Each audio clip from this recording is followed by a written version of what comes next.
passion. Les aborigènes d'Australie l'appelaient le bâton qui vole. On ne sait ni quand ni comment cet objet est né. Selon une légende, un vieux chef avait décidé de jeter son bâton de marche tout rongé et courbé. Mais le bâton revint vers lui.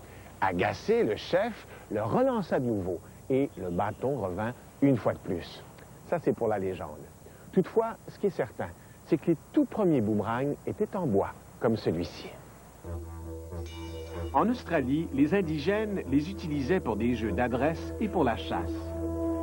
Contrairement à ce qu'on peut penser toutefois, ce n'était pas pour tuer les animaux, mais plutôt pour les effrayer et les rabattre vers les chasseurs.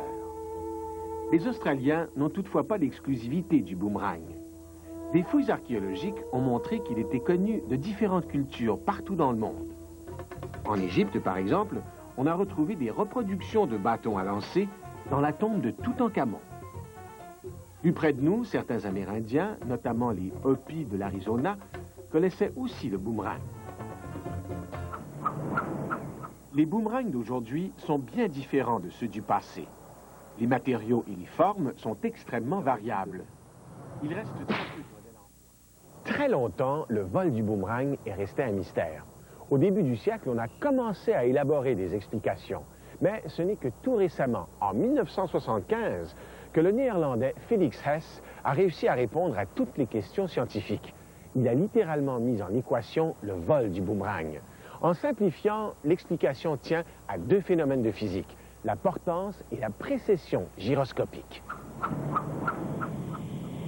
La portance est ce qui permet à un avion ou à une aile d'oiseau de se maintenir en vol. Les pales du boomerang sont profilées comme les ailes d'un avion, de forme bombée au-dessus et plate en dessous. À cause de cette forme, l'air s'écoule plus rapidement sur le dessus de l'aile qu'en dessous. Avec la vitesse, la pression sur la partie bombée diminue, tandis que celle sur la partie plate augmente. Cette différence de pression crée une force qui aspire l'aile vers le haut. C'est la portance. Lorsqu'on lance un boomerang dans les airs, il tourne rapidement sur lui-même, les deux pales battant les airs. Toutefois, la pale qui va dans le sens du mouvement aura une vitesse relative légèrement supérieure à l'autre. Il s'ensuit que la portance n'est pas égale sur les deux pales. Le boomerang aura alors tendance à basculer. C'est là qu'entre en jeu le second principe physique, la précession gyroscopique.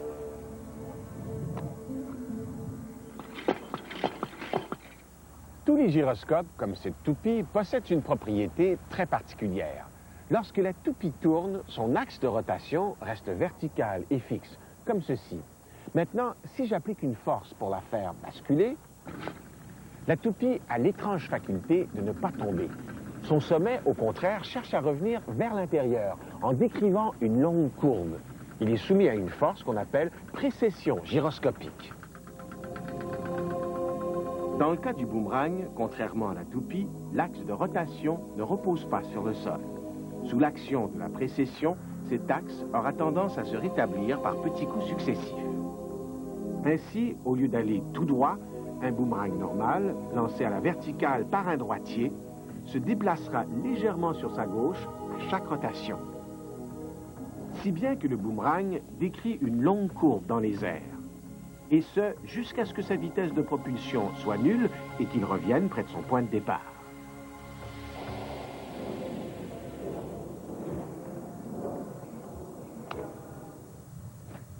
Ces principes scientifiques aident à comprendre la dynamique du vol, mais ils ne remplacent pas l'habileté du lanceur. Le boomerang est un loisir abordable et tout à fait convivial. Pas besoin d'être champion pour s'exercer. Et à chacun son niveau de plaisir et d'expertise.